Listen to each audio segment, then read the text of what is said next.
The massive space station called Valora 7 floated in the darkness between three different star systems, and it served as the home of the most famous school in the entire galaxy, where young beings from dozens of different worlds came to learn about the universe and each other. On this particular morning, something unusual was about to happen, because a human was walking through the main entrance for the very first time in the history of the station. His name was Kyle Bennett, and he was 23 years old, with brown hair that fell across his forehead, and calm gray eyes that took in everything around him without showing any fear or worry. He had grown up in a small town in Montana, surrounded by mountains and forests and all kinds of wild animals, and his father had taught him to hunt and track and survive in the wilderness from the time he could walk.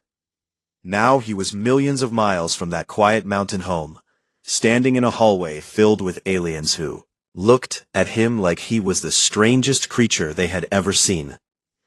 A group of Corvani students passed by, their 7-foot-tall bodies covered in shimmering scales that changed color based on their emotions.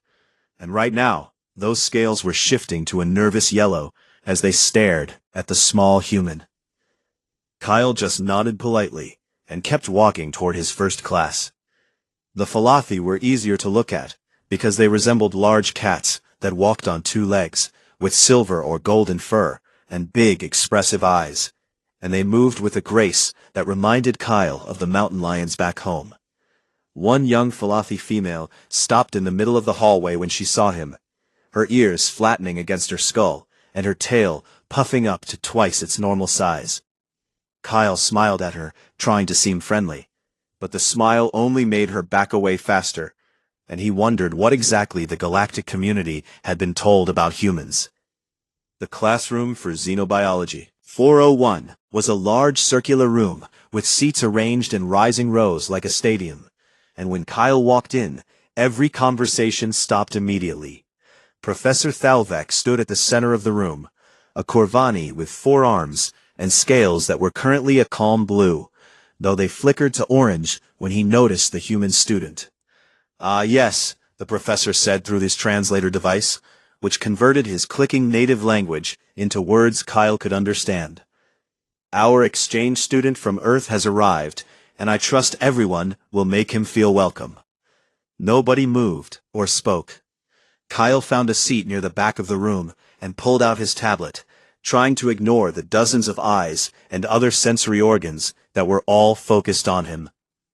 The same Falathi female from the hallway was sitting 2 rows ahead, and she kept turning around to look at him with those big golden eyes that held a mixture of curiosity and something that looked very much like fear. Her name was Saralyn, according to the class roster that Kyle had studied before arriving, and she was one of the top students in the program. The professor cleared his throat, which for a Corvani involved making a sound like rocks grinding together, and began the lecture. "Today we will be studying apex predators from across known space," Thalvek announced, "and we will examine what makes certain species so effective at hunting and killing their prey." Kyle perked up at this, because it was a subject he actually knew something about, having grown up surrounded by some of Earth's most dangerous predators. "I should warn all of you," the professor continued, "that we will be playing audio recordings of these predators, and some of you may find the sounds deeply disturbing." A nervous murmur went through the classroom.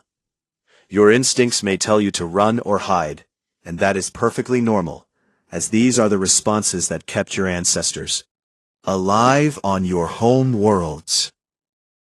Kyle settled back in his chair, curious about what kinds of sounds could scare so many different species. The Drevnok sitting 3 rows to his left was already trembling, and they were literally made of rock, with bodies that looked like boulders stacked on top of each other and held together by some kind of biological cement. If something could scare a creature made of solid stone, Kyle thought, it must be pretty impressive. The lights in the classroom dimmed, and the professor activated the main display screen. "Our first specimen is the Vorthax of Kepler 442b, Thalvek explained. a creature so deadly that it drove 3 sentient species to extinction before the Galactic Council authorized its containment. An image appeared on the screen, showing something that looked like a cross between a centipede and a great white shark, with hundreds of legs, and a mouth that seemed to split its entire body in half. Hit, with interest, noting the way its body was designed for speed, and the placement of its sensory organs, which suggested it hunted primarily by detecting vibrations in the ground. Then the recording began to play. A deep rumbling growls filled the classroom, a sound that seemed to vibrate through the floor and up through the seats, and all around Kyle, students began to panic. The Falathi's fur stood on end, making her look twice her normal size, and several Corvani changed to pure white, which Kyle had learned meant absolute terror. Even the rocky Drevnuk was shaking so hard that small pebbles were falling off its body. Kyle listened carefully to the sound, tilting his head slightly as he analyzed it. It was impressive, he had to admit, like the bellow of an alligator mixed with the rumble of distant thunder, but it was not really that different from sounds he had heard back home in Montana. His father had taken him to Louisiana once to visit relatives, and they had gone out into the swamps at night to listen to the gators calling to each other.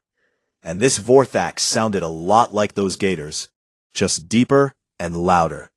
The recording ended, and students around the room slowly began to relax, though their colors and postures still showed signs of stress. Professor Thalvek looked pleased with the reaction, and Kyle could tell that scaring students was probably one of his favorite parts of this particular lecture.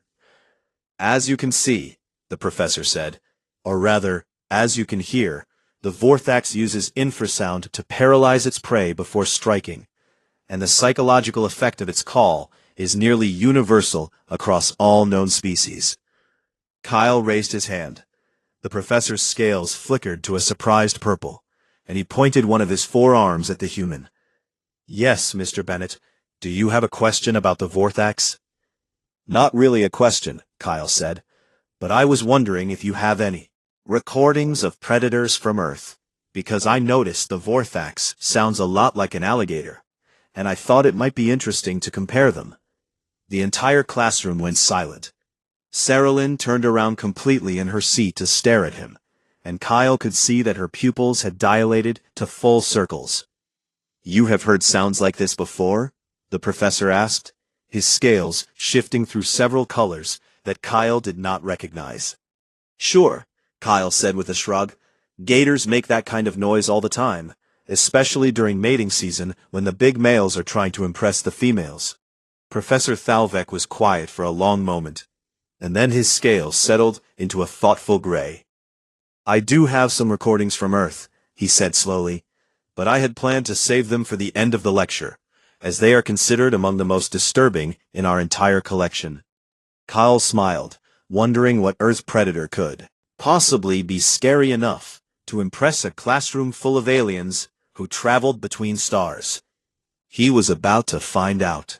The second recording began almost immediately, and this time the sound was completely different from the deep rumble of the Vorthax.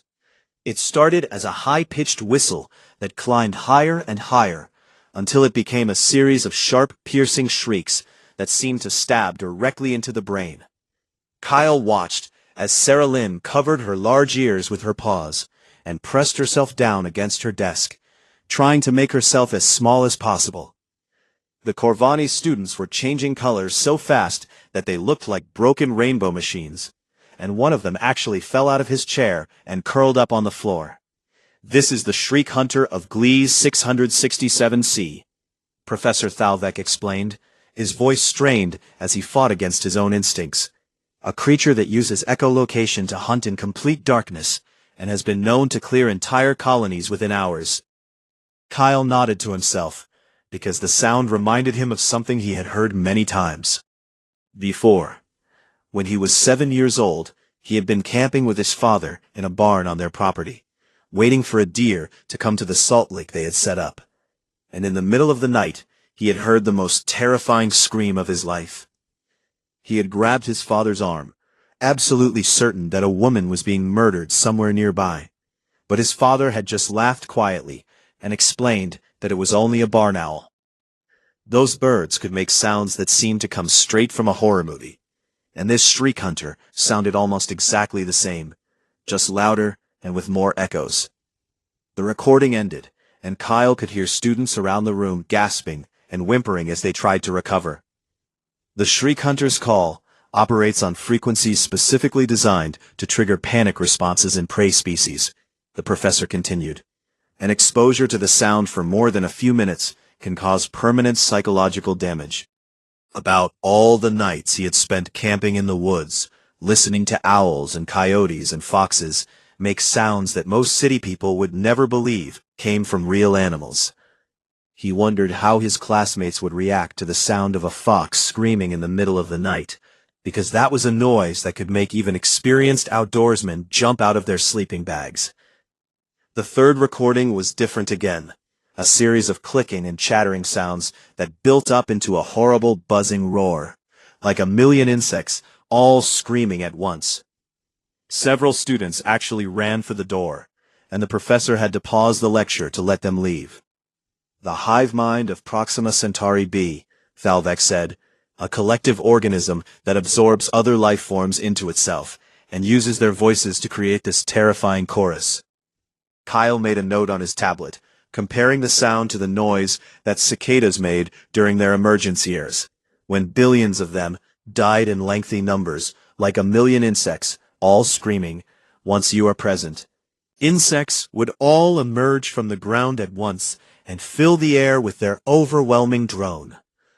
The fourth recording was a wet gurgling sound mixed with what sounded like bones cracking, and Kyle had to admit this one was pretty unpleasant, though it reminded him more of a garbage disposal than any animal he knew. The depth stalker of Europa, the professor announced, a creature that lives in the subsurface ocean and hunts by ambush, crushing its prey and consuming it while still alive.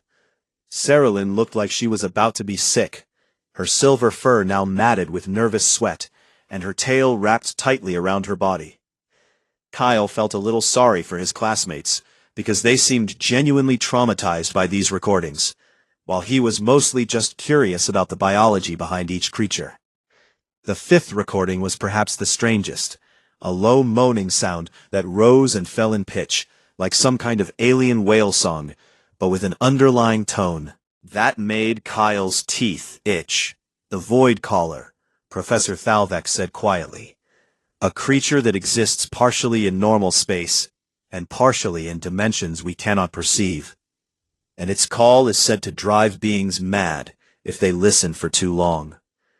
Kyle had to admit this one was a bit creepy, but it still did not really scare him, because he had learned a long time ago that sounds were just sounds, and the real danger was always in the teeth and claws. The professor looked around at his traumatized students with something like satisfaction, and then his scales shifted to a deep red that Kyle had learned meant anticipation. And now, Thalvek announced, we come to the final recording, and I must warn you that this one is considered the most disturbing sound in our entire database. The few students who had started to relax immediately tensed up again. This recording comes from the human homeworld of Earth, the professor continued, and it was obtained by a survey team that was mapping the primitive planet before humans achieved space travel. Kyle sat up straighter, genuinely curious now about what Earth predator could have scared a team of aliens so badly. The survey team described the creature that made this sound as a large feline predator that stalked them through mountainous terrain for 3 days before they managed to escape. The image on the screen changed to show a grainy photograph of something moving through trees, and Kyle immediately recognized the tawny fur and long tail. It was a mountain lion, also known as a cougar or puma, one of the most common large predators in North America. Kyle had seen dozens of them over the years, and while they were certainly dangerous and deserved respect, they were not exactly monsters. The professor pressed play, and the sound filled the room. It started as a low rumbling growl that vibrated through the seats, and then it rose into a screaming roar that seemed to contain all the fury and hunger of a pure predator. Kyle recognized it immediately as the territorial call of a female cougar, probably warning other cats to stay away from her territory and her cubs. Around him, the classroom exploded into chaos. Saralyn actually screamed and bolted for the door, her claws scrabbling against the smooth floor as she tried to run. The Drevnock curled into a tight ball, all of its rocky plates locking together with a grinding sound that made Kyle wince. Corvani students were changing to pure white and pressing themselves against the walls, their forearms wrapped around their bodies. Even Professor Thalvek stepped back from his podium, his scales flickering through every color in rapid succession. And Kyle Bennett, the only human in the room, started to laugh. It was not a mean laugh or a mocking laugh, just the genuine amusement of someone who had heard that exact sound many times before while camping in the mountains around his home. Everyone in the room stopped moving and turned to stare at him. Kyle realized he was the center of attention, but he could not stop chuckling at the absurdity of the situation. "I am sorry," he managed to say between laughs, "but that is just a cougar." The silence in the room was so complete that Kyle could hear the ventilation system humming in the ceiling. Professor Thalvek's scales slowly shifted to a confused purple, and his forearms hung limply at his sides. "I beg your pardon," the professor said, his translator making the words come out flat and stunned. Kyle wiped his eyes and took a deep breath, trying to compose himself. "A cougar," he repeated, "or mountain lion, or puma, or catamount, depending on where you live, but they are all the same animal, and they live in the mountains near where I grew up." Saralyn had stopped her flight and was staring at him from near their door, her golden eyes wider than Kyle had ever seen them. She asked, "You know what made that sound?" she asked, her voice barely above a whisper. Kyle nodded, still smiling at the memory of all the nights he had heard that scream echoing through the valleys around his home. "Sure," he said, "I have heard that sound dozens of times, and it is actually kind of pretty once you get used to it." The entire classroom continued to stare at him in complete silence, and Kyle began to realize that he had just revealed something very important about humans. They didn't scare easily. The classroom remained frozen for what felt like a very long time, with every alien student staring at Kyle like he had just grown a second head. Professor Thalvek was the first to recover, his scales slowly shifting from confused purple to a more stable gray as he processed what the human had just said. "Mr. Bennett," the professor said carefully, "are you telling me that you regularly encounter creatures that make that sound?" Kyle shrugged, not understanding why this was such a big deal. "Well, not regularly," he admitted, "but often enough that it does not really surprise me anymore. And my dad always said that a cougar scream sounds worse than it actually is." The Drevnock slowly uncurled from its defensive ball, small pebbles falling from its body as it stared at Kyle with eyes that looked like polished obsidian. "Your species lives with those creatures?" the rocky alien asked, its voice coming out like stones grinding together. "We live with all kinds of predators," Kyle said. "Bears and wolves and cougars and alligators and sharks and a whole bunch of other things that can kill you if you are not careful." Saralyn had walked back from the door and was now standing at the end of Kyle's row, her tail still puffed up, but her ears slowly rising back to their normal position. "How is that possible?" she asked. "How does your species survive on a world with so many deadly creatures?" Kyle thought about the question, because it was actually a good one that he had never really considered before. On Earth, humans just accepted that dangerous animals existed, and they learned to live alongside them, but apparently that was not normal in the rest of the galaxy. "I guess we learned to adapt," Kyle said finally. "We figured out which animals were dangerous and how to avoid them or deal with them when we could not avoid them." Professor Thalvek approached Kyle's desk slowly, his back in what Kyle had learned was a gesture of deep thought among the Corvani. "Mr. Bennett, This cougar creature, the professor said. How large does it grow? A big male can weigh around 200 pounds, Kyle said. Maybe a bit more in some areas. And does it hunt your people? Kyle nodded, because there was no point in lying about something that was well documented. Sometimes, he admitted, there are a few attacks every year, and occasionally people get killed, but it is pretty rare, because cougars usually avoid humans if they can. The professor's scales flickered to a pale yellow that Kyle recognized as fear. And yet you continue to live in areas where these creatures exist. Of course, Kyle said with another shrug. We are not going to let some big cats push us out of our own territory. The words hung in the air for a moment, and Kyle realized that he had just said something that sounded very different to aliens than it did to humans. It did to humans? On Earth, refusing to give ground to predators was just common sense. But to these aliens, it apparently sounded like something an even more dangerous predator would say. Saralyn sat down in the empty seat next to Kyle, which surprised him because she had seemed so afraid of him before. Tell me about the other predators on your world, she said, her golden eyes fixed on his face with intense curiosity. Kyle spent the next hour talking about Earth's wildlife, while the rest of the class listened in stunned silence. He told them about grizzly bears, which could weigh over 1,000 pounds and had claws the length of human fingers, and about how his uncle had once been charged by a grizzly while hiking in Alaska and had survived by playing dead. He told them about wolves, which hunted in packs and could bring down prey much larger than themselves, and about how his grandmother remembered when wolves had been brought back to Yellowstone. And people had actually been excited about it. He told them about great white sharks, which could grow to 20 feet long and had been swimming in Earth's oceans for millions of years, and about how humans actually paid money to get in cages and watch them up close. He told them about crocodiles and hippos and elephants and Cape buffalo, all animals that killed hundreds of humans every year, and about how humans kept building towns and farms right next to the territories of these deadly creatures.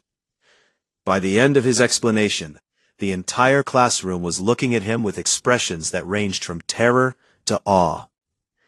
Your world sounds like a death trap, one of the Corvani students said, his scales a sickly green color. Kyle laughed and shook his head. It is actually really beautiful, he said. You just have to know what you are doing and respect the wildlife. Respect, Professor Thalvek repeated, his translator making the word sound strange. Alien. Sure, Kyle said. These animals were on Earth long before humans existed, and they have just as much right to be there as we do. So we learn to share the planet with them instead of trying to wipe them all out. Saralyn leaned closer, her silver fur catching the artificial light. But you said your species hunts these animals as well, she pointed out. Kyle nodded, seeing no reason to hide this fact. We do, he admitted.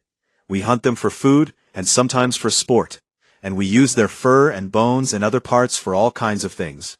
But we also protect them and make sure they do not go extinct. You hunt the things that hunt you, the Drevnok said slowly, like it was trying to understand a very difficult concept. Of course, Kyle said with a smile, that is what predators do.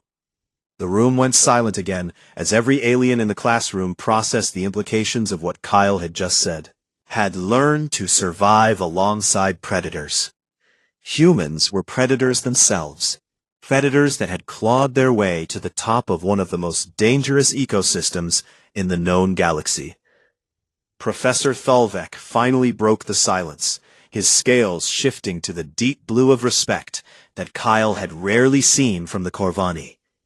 Mr. Bennett, the professor said quietly, I believe I owe you an apology. Kyle tilted his head, confused by this statement. I selected the Cougar recordings specifically because I thought it might humble you, Thalvek admitted. I wanted to show you that even humans can be frightened by the dangers of the universe. Kyle just smiled, thinking about all the nights he had spent in the wilderness, surrounded by sounds that would apparently terrify most of the galaxy. No apology needed, Professor, Kyle said, But maybe next time you should ask a human what scares us before you assume anything. Sarah whiskers twitched in.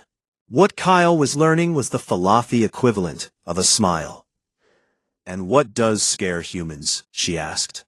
Kyle thought about the question for a long moment, and then he gave her the most honest answer he could. Other humans, he said. We are the most dangerous thing on our planet. The class ended shortly after that, but Kyle could tell that something had changed in the way his classmates looked at him. They were not just curious anymore. They were afraid.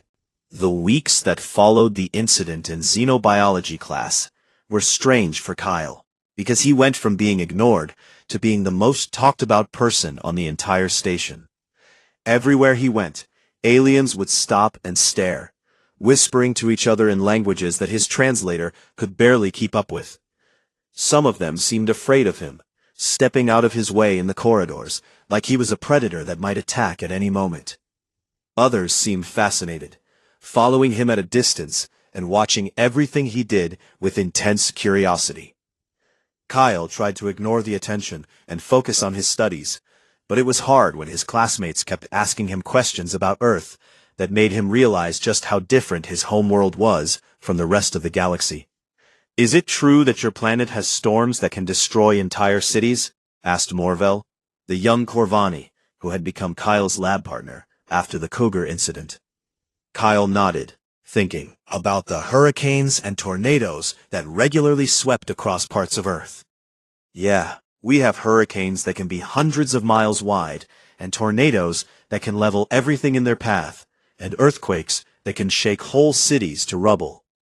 Morvel's scales shifted to a queasy green color. And your people rebuild in these same locations afterward? Usually, Kyle admitted, we're kind of stubborn that way.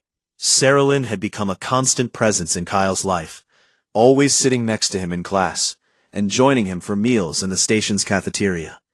At first, Kyle thought she was just curious about humans, but as the days passed, he realized that she was actually trying to understand something deeper about his species. Your people have only been in space for a few decades, she said one evening as they studied together in the observation lounge. Your technology is centuries behind most civilizations in the galaxy. Already considers you one of the most important new species to emerge in thousands of years. Kyle looked up from his tablet, surprised by this statement. Really? He asked. I thought most species barely knew we existed. Sarah's ears flattened slightly, which Kyle had learned meant she was uncomfortable. The council knows, she said quietly, and they are worried. Kyle set down his tablet and gave her his full attention. Worried about what? He asked. We do not have any interest in conquering anyone or starting wars. That is not what concerns them, Sarah said, her tail wrapping around her legs. What concerns them is how quickly your species adapts and grows. She pulled up a holographic display that showed a timeline of human technological development. 300 years ago, your fastest transportation was a horse, she said, pointing to early images from Earth. 200 years ago, you had just invented steam engines, and 100 years ago, you were still using chemical rockets to reach orbit. Kyle nodded, not seeing what was so strange about this. Now you have achieved faster-than-light travel and established colonies on 3 different worlds, Sarah continued. In just 300 years, you went from horses to starships. That does seem pretty fast when you put it that way, Kyle admitted. It is unprecedented, Sarah said, her voice dropping to almost a whisper. The Corvani took 12,000 years to make the same journey, and the Falafi took nearly 8,000, and the Drevnok are still using slower-than-light ships after 15,000 years of civilization. Kyle stared at the timeline, finally beginning to understand why his species made other aliens so nervous. Humans did not just survive. They exploded outward, growing and changing and adapting at a pace that the rest of the galaxy could barely comprehend. Are like a fire, Sarah said. A fire that grows and spreads and consumes everything in its path. That is not really fair, Kyle protested. We are not destructive. We just like to explore and learn and build new things. Saralyn looked at him with her large golden eyes, and Kyle could see something complicated in her expression, a mixture of fear and respect, and something else he could not quite identify. "That is what makes you so frightening," she said softly. "You do not even realize how dangerous you are." Kyle was about to argue with her when his communicator buzzed with an urgent message. It was from Professor Thalvik, asking Kyle to come to his office immediately. Kyle looked at Saralyn, who nodded for him to go, and then he made his way through the station's winding corridors to the faculty section. The professor's office was filled with holographic displays showing predators from across the galaxy, and Thalvik was standing in the omen middle of them all, his scales shifting through colors that Kyle did not recognize. "Ah, Mr. Bennett," the professor said when Kyle entered. "Thank you for coming so quickly." "Is something wrong?" Kyle asked. Thalvik was quiet for a moment, and then he gestured toward a chair. "Please sit down," the professor said. "I have been doing research since our class on predator sounds, and I have discovered some things about your species that I find deeply troubling." Kyle sat down, wondering what the professor could have found that was so concerning. "I have been studying human history," Thalvik continued, "specifically the ways your species has dealt with predators over the millennia." The professor pulled up a series of images showing various Earth predators, and Kyle recognized most of them as animals that were now rare or extinct. "Humans did not just learn to live alongside predators," Thalvik said. "You systematically hunted them to the edge of extinction across most of your planet." Kyle shifted uncomfortably, because this was true, even if modern humans had tried to reverse some of that damage. "We made mistakes in the past," Kyle admitted, "but we have been working to protect endangered species for over a century now." "That is not my concern," Thalvik said, his scales shifting to a deep purple. "My concern is what this pattern reveals about human nature." The professor brought up a new display showing a graph of human population growth over the past 10,000 years. "Every time your species encountered a new ecosystem," Thalvik explained, "you followed the same pattern. You eliminated the apex predators, reshaped the environment to suit your needs, and expanded until you had filled every available space." Kyle wanted to argue, but he knew the professor was right. Humans had done exactly that, spreading across every continent and every climate zone on Earth, pushing aside anything that got in their way. "And now," Thalvik said quietly, "you have begun to do the same thing in space." The professor brought up a map showing human colonies and exploration routes spreading outward from Earth like the branches of a growing tree. 3 colonies in 50 years, Thalvik said, with plans for 30 more within the next century. And your population growth rate shows no signs of slowing down. Kyle looked at the map and felt a strange mixture of pride and unease. "We just want to explore," he said. "We want to learn about the universe and find our place in it." Thalvik's scales shifted to the deep blue of respect, but there was also a trace of yellow fear mixed in. "I believe you," the professor said.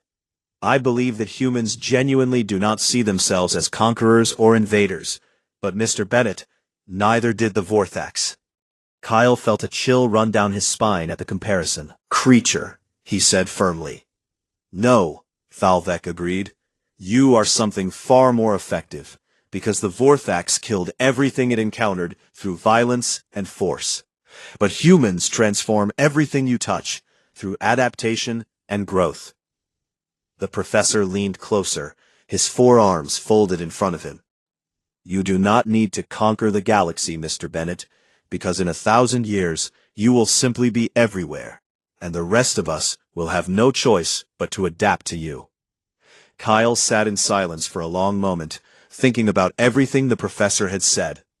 He wanted to argue, to insist that humans were peaceful and cooperative, and would never harm the other species of the galaxy.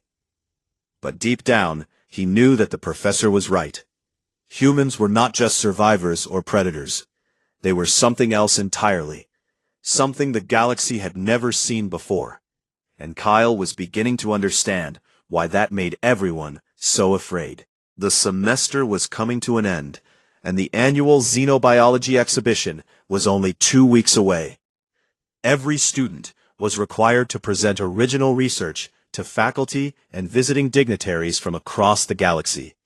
And Kyle had been working on his presentation for months.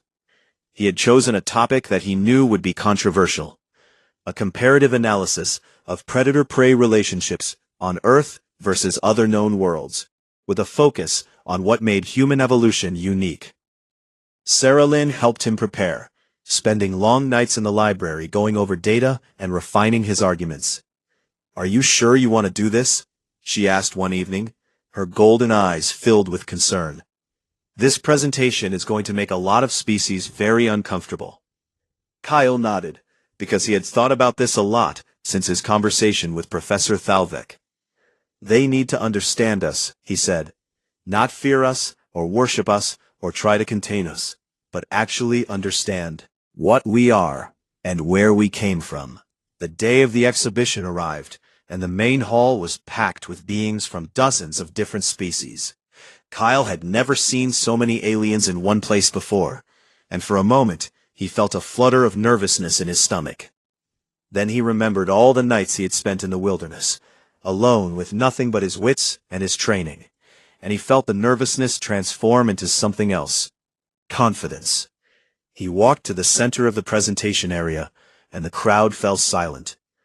"On most worlds," Kyle began, his voice steady and clear, "species evolve to avoid predators entirely, developing camouflage or speed or defensive mechanisms that allow them to flee or hide."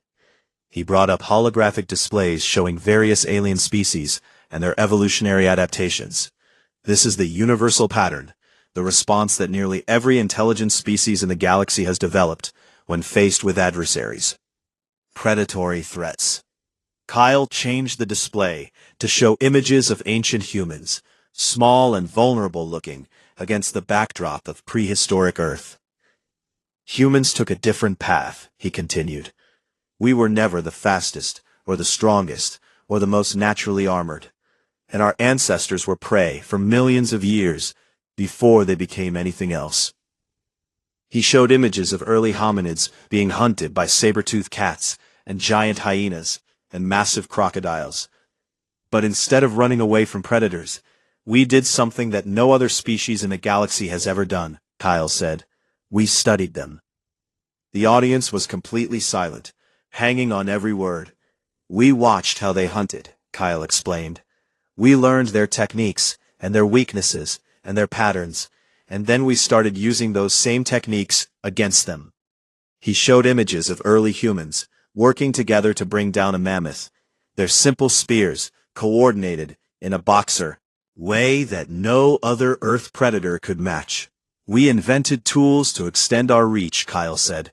"We created weapons to enhance our strength, and we developed language so that we could share what we learned with others." The display changed to show human hunters from various cultures throughout history. "But the most important thing we developed was persistence," Kyle continued. "The ability to simply refuse to give up, no matter what the universe threw at us." He showed footage of humans running marathon distances, climbing mountains, swimming across oceans, and surviving in deserts and ice fields and jungles. "Most predators in the galaxy are specialists," Kyle explained, "perfectly adapted to their specific environment and prey. But humans are generalists, adequate at almost everything and masters of adaptation." The audience shifted uncomfortably, and Kyle could see scales changing color and fur bristling throughout the crowd. "Environment does not suit us. We change it," Kyle said. "When we encounter a new predator, we learn its weaknesses and either avoid it or eliminate it. And when we face extinction, we find a way to survive." He paused, looking out at the assembled aliens. "You played us a recording of a cougar and expected us to be afraid," he said. "But every sound on that list, every predator you showed us, reminded me of something we have already faced and overcome." Kyle brought up the final display, showing Earth from space, a blue and green jewel surrounded by the darkness of the void. "The galaxy thinks humans are newcomers," he said, Primitives who barely deserve attention, but we are not primitives. We are survivors. He let the words hang in the air for a moment. We crawled out of the mud and learned to walk upright, Kyle continued. We survived ice ages, and plagues, and wars and famines. We watched extinction-level asteroids kill the dinosaurs, and then we climbed out of the rubble and kept going. His voice grew stronger as he spoke. We did not crawl out of a hostile world, tooth and claw, to be afraid of anything the stars might hold. The exhibition hall was completely silent as Kyle finished his presentation. Saralyn was the first to react, her padded paws making soft thumping sounds as she began to applaud. Others joined in, the room filling with the varied sounds of appreciation from a dozen different species. Kyle stepped down from the presentation area and was immediately surrounded by beings who wanted to ask questions. Professor Falvek pushed through the crowd, his scales shifting to the deep blue of respect. "Mr. Bennett," the professor said, "that was perhaps the most remarkable presentation I have witnessed in 40 years of teaching." Kyle smiled, feeling genuinely grateful for the praise. "Thank you, Professor," he said. "I just wanted them to understand." Was quiet for a moment, and then his scales shifted to a more thoughtful gray. "I must admit," the professor said slowly, "when you first arrived at this station, I believed humans were simply another young species that needed to be guided and protected." Kyle nodded, having suspected as much from the beginning. "I no longer believe that," Falvek continued. "I now believe that humans may be exactly what the galaxy needs." Kyle tilted his head, surprised by this statement. "What do you mean?" he asked. The professor gestured toward the crowd, where representatives from dozens of species were still discussing Kyle's presentation with animated interest. "The galaxy has grown stagnant," Falvek explained. "We have been at peace for so long that we have forgotten what it means to struggle, to adapt, to grow." His scales shifted to a hopeful orange that Kyle had never seen before. "Humans remind us of what we once were," the professor said, "before we became comfortable, before we stopped reaching for the stars." Kyle thought about this for a long moment. "We are not here to save anyone," he said finally. "We are just here to explore and learn, like we have always done." Falvek nodded, his forearms folding behind his back. "I know," the professor said, "and that is exactly what makes you so valuable, because you do not even realize the gift you bring." Saralyn appeared at Kyle's side, her silver fur gleaming under the exhibition lights. "It is time to celebrate," she said, grabbing Kyle's arm with surprising strength. "You have just changed how the entire galaxy sees your species." Kyle let himself be pulled toward the doors, but he paused at the threshold and looked back at the crowd. Aliens from dozens of worlds were still talking and gesturing and debating, all because one human had refused to be afraid of a cougar's scream. He smiled, thinking about his father back on Earth, who had taught him to respect the wilderness and the creatures that lived there. "Thanks, Dad," Kyle whispered to himself, and then he walked out into the station's corridors. The galaxy was waiting, and humans had never been good at standing still. They were predators after all, and predators always moved forward, always searching for the next horizon. Kyle Bennett was just the first, but he would not be the last. Humanity was coming, and the stars would never be the same.